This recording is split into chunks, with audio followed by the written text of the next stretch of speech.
नाज़रीन, बारिशों के हवाले से एक और पेशीन गोई आई है कि आने वाले हफ्ते में एक दफ़ा फिर जो है बारिशें होंगी और ये भादों की बारिशें हैं। ये ज़्यादा भी हो सकती, कम भी। ज़्यादातर ये कहा जा रहा है महकमा मौसमियात और जो NDMNA है उनकी तरफ से कि इस दफ़ा जो शुमाली इलाका जात में बारिशें होंगी वहाँ पे जो बर्फ़ानी झीलें हैं उनके फटने का खदशा है। अभी भी अब देखा जाए तो अब तक जो 26 जून से लेकर अब तक तकरीबन डेढ़ पौने 2 माह के दौरान जो बारिशें हुई हैं उन्होंने बहुत ज़्यादा तबाही फैलाई है। अगर आप दरिया, नदी, नाले जो बफर गए थे पानी की वजह से, जो सैलाब की वजह से, उनके इर्द गिर्द जाएँ तो आपको तबाही के मनाज़र नज़र आते हैं।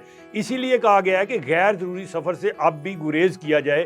पहले ही बहुत से लोग जो है हुंज़ा वादी की तरफ गए थे या शुमाली इलाका जात की तरफ गए थे, वो अभी तक फंसे हुए हैं क्योंकि कई किलोमीटर जो है सड़कें तबाह बर्बाद हो गई हैं। वो कह लें कि नामो निशान उनका मिट गया। लिहाजा आप जब बच्चों के साथ खास तौर पे जाते हैं तो फिर आपको ज़्यादा मुश्किलात होती हैं।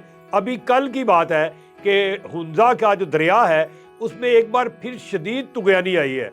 50 मजदूर जो वाटर चैनल को ठीक कर रहे थे उन्होंने भाग के जान बचाई। इसके अलावा उस सैलाब ने हुंज़ा के इर्द गिर्द जो वादियाँ हैं या हुंज़ा का जो इलाका है वहाँ पे फिर तबाही मचाई है और जो खड़ी फसलें थी वो तबाही हुई है, घर तबाह हुए हैं। और मैंने ये बताना है कि इस तरफ जाने वाले जो है अभी तक कई मुसाफिर जो है फंसे हुए हैं क्योंकि रास्ते बंद हैं, उनको बहाल होने में वक्त लगेगा। गो के नेशनल हाईवे अथॉरिटी ने यकीन तो दिलाया है कि वो जो सड़कें तबाह हो गई थी उनके मुतबादल के तौर पर या उन्हीं को ठीक जल्दी कर दिया जाएगा, लेकिन कितनी जल्दी होगा ये नहीं कहा। इसलिए जब भी आप जाएं तो ये ज़रूर आपको महकमा मौसमियात की जो पेशीन गोई है उसको मद्देनजर रख के सफ़र करें और गैर ज़रूरी सफ़र से परहेज़ ही करें। अब आपको बताना है कि 26 जून से अब तक कहाँ कहाँ कितनी कितनी तबाही हुई, कितने जानवर, कितने इंसान, कितने घर और कितने पुल जो हैं वो बह गए पानी के अंदर और उनकी जानें नहीं बच सकी। अब जो सबसे ज़्यादा नुकसान हुआ है वो पंजाब के अंदर हुआ है, जानी नुकसान जिसे कहते हैं। लेकिन मजमूई तौर पे देखा जाए तो 312 अफराद की जानें जा चुकी हैं, 740 अफराद जख्मी हुए हैं, 734 जानवर माल मवेशी जो है पानी में बह गए वो भी नहीं मिले। इसके अलावा 1722 घर जो है उनको नुकसान पहुंचा है, जिसमें 572 मुकम्मल तौर पे तबाह हो गए हैं। इसके अलावा 1150 घर जो है उनको जुज़वी नुकसान पहुंचा है। इसी तरह से बारिश और सैलाब की वजह से 450 किलोमीटर, बहुत ज़्यादा ये बड़ी कह लें कि लंबाई है, 450 किलोमीटर सड़कें पानी में बह गई हैं। 107 पुलों का नामो निशान नहीं रहा। तो इससे आप अंदाज़ा लगा लें कि कितनी बड़ी तबाही इस दफ़ा मानसून के अंदर आई है।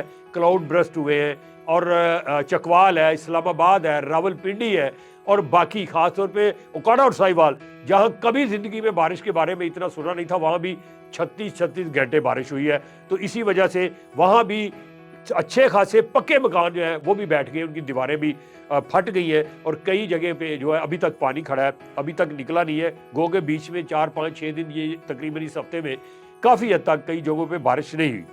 अब जो नुकसानात हुए हैं वो कहाँ कहाँ कितने हुए। पंजाब की बात कर लें तो 164 अफराद की जान गई इन्हीं बारिशों की वजह से, 582 अफराद जख्मी हुए हैं। इसके अलावा दूसरे नंबर पे KP के है, 71 अफराद जो है वो पानी में बह गए, वो भी जान से हाथ धो बैठे। 89 अफराद जो है वो जख्मी हुए। सिंध का तीसरा नंबर है, 28 अफराद जान की बाजी हार गए, 40 जख्मी हुए। बलूचिस्तान की बात करें तो 20 अफराद की जान गई, 4 जख्मी हुए। गिलगित बल्तिस्तान की बात कर लें, 19 अफराद जान से गए और 12 जो है जख्मी हुए। इस्लामाबाद में 8 अमवात हुई है और इसी तरह से अगर देखा जाए तो 3 जख्मी है। आज़ाद जम्मू कश्मीर जो हमारी साइड का इलाका है वहाँ पे 5 अफराद हलाक हुए, 10 जख्मी है। और इसी तरह से गिलगित बल्तिस्तान की बात करें तो वहाँ भी बहुत हलाकतें इसी तरह से हुई हैं। अगर आप बात करें घरों की तबाही की तो उसके हवाले से गिलगित बल्तिस्तान और KP के जो है नंबर 1 पे हैं। 543 घरों को नुकसान पहुंचा, 337 मुकम्मल तौर पर तबाह हो गए हैं, 196 को जुज़वी तौर पर नुकसान पहुंचा है। तो इस तरह से ये नुकसानात अभी जारी है क्योंकि अभी पेशीन गोई है कि फिर जो है बादल बरसेंगे, क्लाउड ब्रस्ट होगा, बर्फानी झीलें फटेंगी और पानी का सैलाब एक दफ़ा फिर आ सकता है।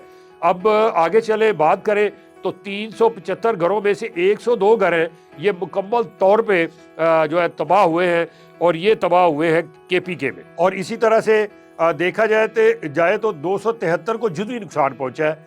आज़ाद जम्मू एंड कश्मीर की बात करें तो 363 घरों को में से 75 जो है मुकम्मल तौर पे तबाह हुए हैं, 75 को नुकसान पहुंचा है। इसी तरह से पंजाब में 216 घरों को नुकसान पहुंचा है और इसमें 215 जो है वो जुज़वी तौर पे नुकसान पहुंचा है और बाकी मुकम्मल तौर पे तबाह हुए हैं, यानी बहुत कम है। सिंध में 87 घरों में से 33 मुकम्मल तौर पे तबाह हुए हैं, 54 को जुज़वी नुकसान पहुंचा है। और बलूचिस्तान की बात करें तो 82 घर जो हैं उनमें से 13 मुकम्मल तौर पे तबाह हुए हैं और बाकी को जुज़वी नुकसान पहुंचा है। इसी तरह से आगे चले तो पंजाब के अंदर अगर देखा जाए तो जो जानवर हलाक हुए हैं 147 केपीके के अंदर हलाक हुए हैं, पंजाब में 121 है, सिंध में 85 है, गिलगित बल्तिस्तान में 67 है और आज़ाद जम्मू कश्मीर में 14 जानवर जो हैं वो पानी में बह गए हैं, नहीं मिले, यानी कि वो भी हलाक हो चुके हैं। सैलाब और बारिशों की वजह से 450 किलोमीटर जो सड़कें हैं वो उनको कुछ को नुकसान पहुंचा, कुछ मुकम्मल तौर पे बह गई है पानी में, यानी कि उनका नामो निशान नहीं रहा। उसमें से 431 किलोमीटर जो सड़कें हैं वो केपीके की है, 16 किलोमीटर सड़कें गिलगित बल्तिस्तान की है और इसके अलावा 1.5 किलोमीटर जो सड़क है यानी बलूचिस्तान और एजेके की, उसको भी नुकसान पहुंचा है। सैलाबी पानी की वजह से 107 पुल जो है उनमें से 62 गिलगित बल्तिस्तान में तबाह हुए हैं, 41 केपीके में और 3 जो है इस्लामाबाद में तबाह हुए हैं। तो इस तरह से ये सिलसिला जारी है, लिहाजा बहुत एहतियात की ज़रूरत है। ख़ास तौर पे जो कच्चे घर हैं, कच्चे मकान हैं, उसकी देखभाल ज़रूर करें और जो साहिब हैसियत हैं उनको चाहिए कि वो उस इलाके में जिसमें वो बसते हैं वहाँ कहीं कच्चे मकान हैं तो उनकी माली मदद की जाए। इन्हीं अल्फाज के साथ अपने मेज़बान अशरफ मेहताब को इजाज़त दीजिएगा। अल्लाह हम सब का हामी और नासर हो। अल्लाह हाफ़िज़।